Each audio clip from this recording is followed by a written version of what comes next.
Hey, what's going on, guys? Fish Tank Mike here. Today we just got in a bunch of plants straight from the farm. We're gonna unbox them, take a look at all of them, and I think we're gonna turn this into like a 3 aquarium plants that you should try video.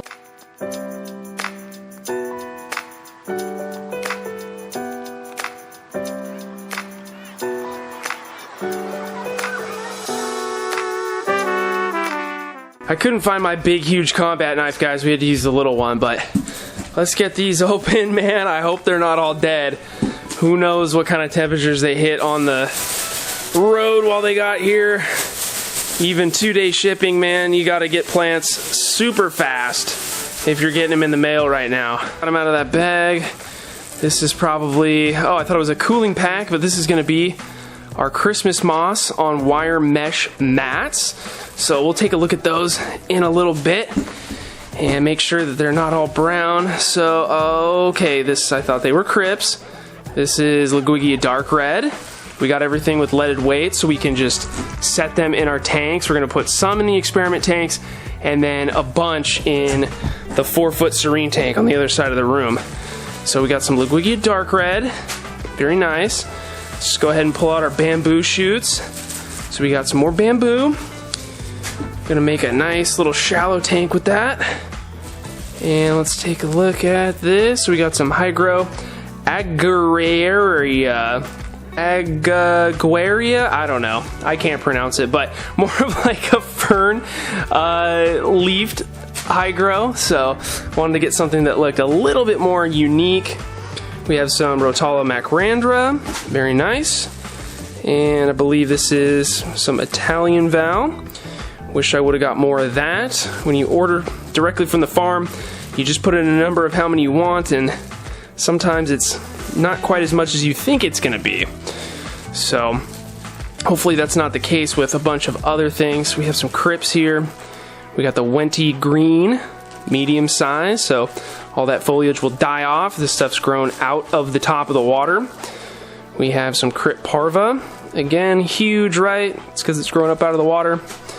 Let's get in here. We got some Mondo grass. So this is like a pond plant. Don't want to submerge it completely underwater for too long or else it'll just die off. But we're going to be doing some up out of the water stuff with that. And we got some Java Fern mediums to replenish a little bit in our big tank and maybe use some of that on some new setups. Got some Crypt Balance. Don't worry, guys, we're going to be taking a look at all of these underwater here pretty soon. We got some Crypt Wenti Red mediums, and I believe this is some 4-leaf clover. Yeah, some 4-leaf clover. And we got some leaded bunches of Sagittaria narrow leaf. We have a ton of Glossostigma. Not sure how this is going to turn out. You know, you gotta pretty much start it out immersed, or at least that's how I did it, a little dry start method. Not sure if we're gonna get to that, but I wanted to get some just in case. And we got some Vietnam Rotala, more for the experiment tanks. Gonna be doing a fun comparison coming up here, guys. So we got just some straight up Liguigia. Can't remember what the species is on that. And let's see, what is this? We got some Lobelia. So some cardinal plant, also called. It's really red when it's grown up out of water, the underside of the leaves. Pretty cool. And then we have some Hygro Blue.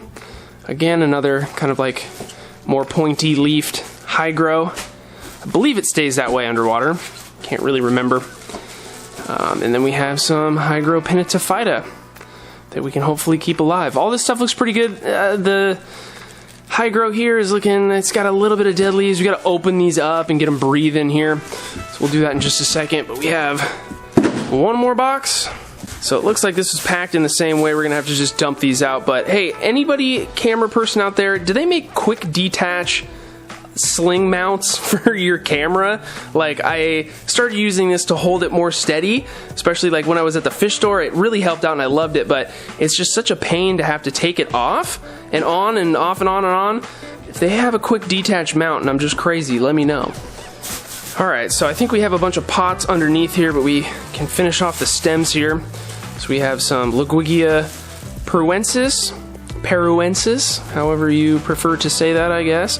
This is a much more difficult type of Liguigia. Typically we think of Liguigias as easy stem plants, and most of them are, but this one definitely requires a high-tech setup, at least for me. That's been my experience with it. Then we have just some basic Rotala. I think this is just Rotala indica, and they just don't put the species on there. Well, let's see, we've got some chain swords, broadleaf, and then we have some chain swords, narrowleaf, and then we have some Cophifolia, little Lanubius. I think what we have under here is our pots, and I was correct. So we have basically just a bunch of pots of S. repens and Monte Carlo, which I believe are all underneath here. There those are. So I think we got 50 pots of Monte Carlo and then 25 or 30 of the S. repens. Just more of the standard stuff. Always like to have it around. You can keep it immersed in the greenhouses. We'll probably show that too in this video. So those are the plants, guys. Let's go ahead and check them out all underwater. I need to bookmark a few of these guys. So that is the Macrandra. Got it on both sides here. And we have the Vietnam right next to it.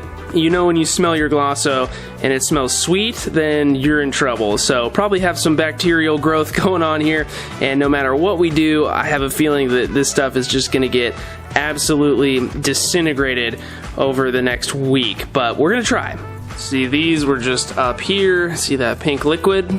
Not good. Now that we have all the plants put away, guys, let's go over what my top 3 favorite plants from this shipment are and why I think you guys should try them out. So the first one, I'm throwing a little bit of a curveball, is going to be the Lobelia cardinalis here. So it's a pretty sweet plant. I haven't had it in a while, but it's something that I always used to get from time to time and just have it as kind of this unique little add-on plant, just like an accent. So you're going to notice that it has this really nice coloration here. It has this kind of cool purple look, and that's primarily from growing immersed, but you can keep a lot of leaves looking like that if you're blasting CO2. I typically don't use it that often just because it has an oval leaf shape. So if we come over and look at this, you're going to see more of like green on the leaves, and that's typically what it's going to look like probably in your tank. I feel that if you have too many oval shaped plants with other plants that aren't oval shaped, it kind of distracts a little bit from the aquascape. That's just my personal thing, so that's one of the reasons why I don't use it that much, but it can really be a nice little accent plant like I mentioned. So we're going to give it a shot here. We're going to have it in the experiment tanks for the next comparison, but if you have an aquarium that has a lot of other oval shaped leaves, like, you know, you see the example here of the Rotala, the immersed leaves are oval, and it blends in nicely with it. Of course, Rotala has that needle-shaped leaf, I guess, once it grows underwater, so that won't look like that for very much longer. But it is a nice little plant, easy to grow, doesn't require any special attention.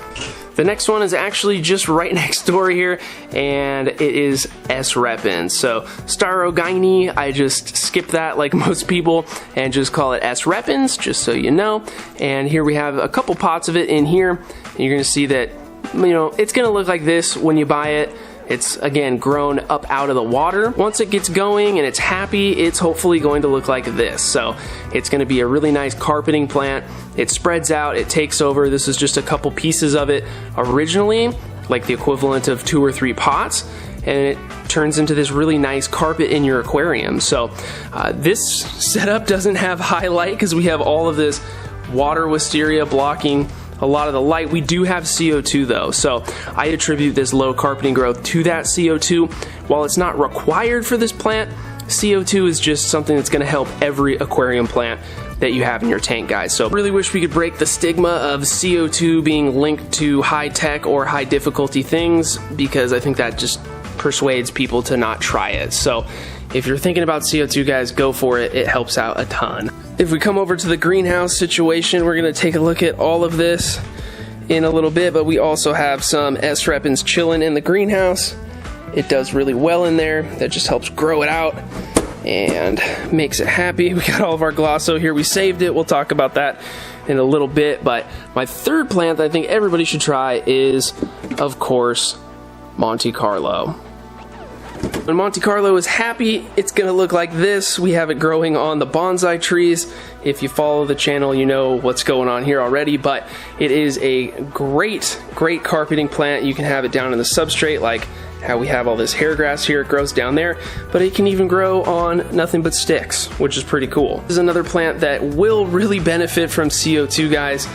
You don't need to have CO2 to get it to grow okay, but it's probably not going to look like this. So another reason for why CO2 is just such an awesome tool, and don't be afraid of it if you're a new person in this hobby. It's going to help you out a ton, especially if you're somebody that's having problems with growing plants. I know we're just doing 3 plants today, guys, but I just wanted to mention the Crypt Balancea as another pick. Like if I had to delete one of the choices that we just talked about, I'd probably throw this one on. Crypt Balancea is really sweet.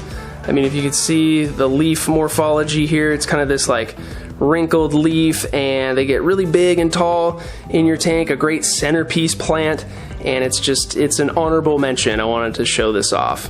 So those are my top 3 picks from today's haul, guys. There's a lot of plants. It's hard to pick just 3. Let me know which 3 of the ones we got today would be your top plants.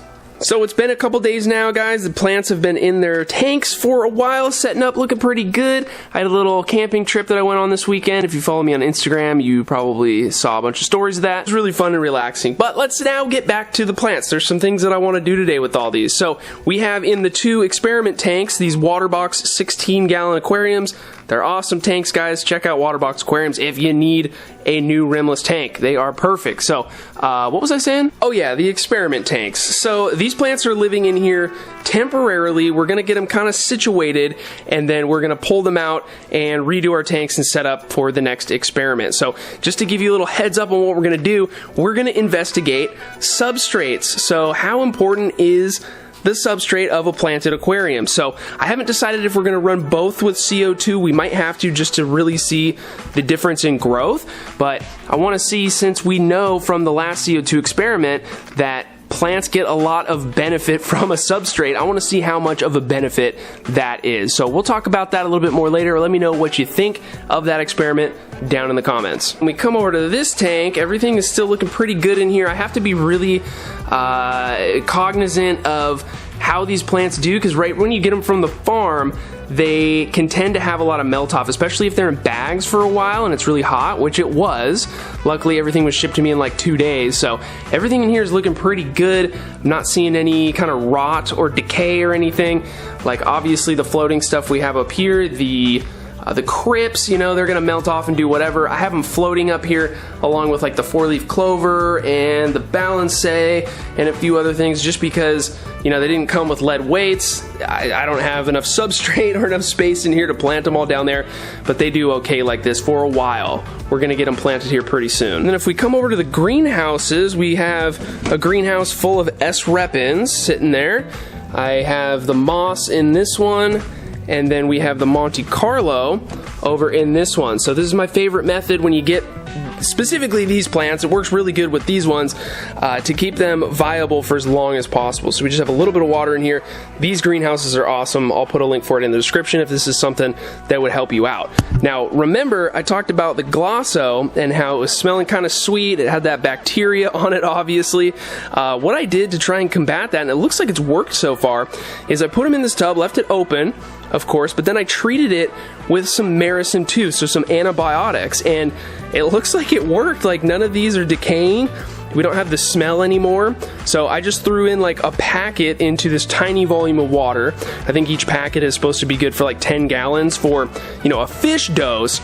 So over, you know, increasing the concentration of the antibiotic, I figured, you know, we can't do any harm by it, and so far it seemed to work pretty good. Some other stuff over here, these are some volunteer ferns from somewhere a long time ago, and then we have a bunch of Monte Carlo that we cut off of the tree tank a while back, and it's just hanging out, still viable. We can totally use that. And then this is just some super old stuff that I've kept around. So some Anubias also works really well to store this stuff. And as you can see, there's a little bit of brown on some of the leaves, but these have been in here for, I don't even know, 6-7 months. The last thing I kind of want to do today is figure out what we're going to do with these plants. Still have cyano in here, don't judge me, but we got the narrow leaf Sagittaria in here. We want to plant that, some of those in the substrate, and then we got a bunch of new Java ferns. Hopefully we have enough to kind of revitalize this tank. So let's go ahead and do that.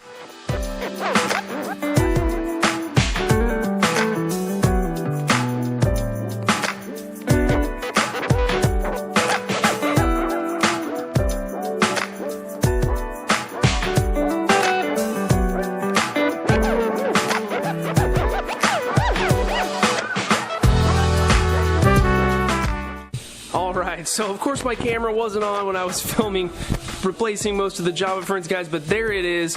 We're just topping it off now, and things look a heck of a lot greener, wouldn't you say? I forgot that we had some broadleaf chain swords floating around in there, so we put those in, sprinkled throughout with the narrow leaf. You can tell that that's the narrow leaf because it just has that more dying off foliage, I guess. But we gotta just place them around the tank, and hopefully the angels won't eat them up and pull them out this time. That's what happened last time with the dwarf sag. So it's a race against the angels and the plants rooting so that they can't pull them out, but we'll just have to see what happens. I think the tank as a whole is looking a lot better, and this time I tried to not bury the roots of the Java fern, or the rhizome I should say, into like the body of these trunks. I think there's just an issue with like there being enough water flow across those rhizomes. So hopefully this time the Java fern will decide to be happy and we won't have to replace it again in 6 months.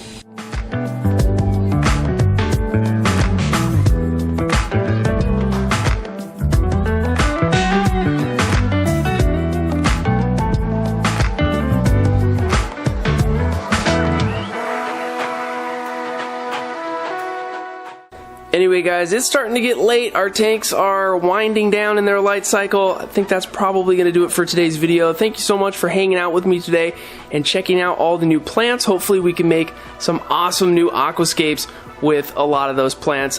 Thanks again guys, and we'll see you in the next one.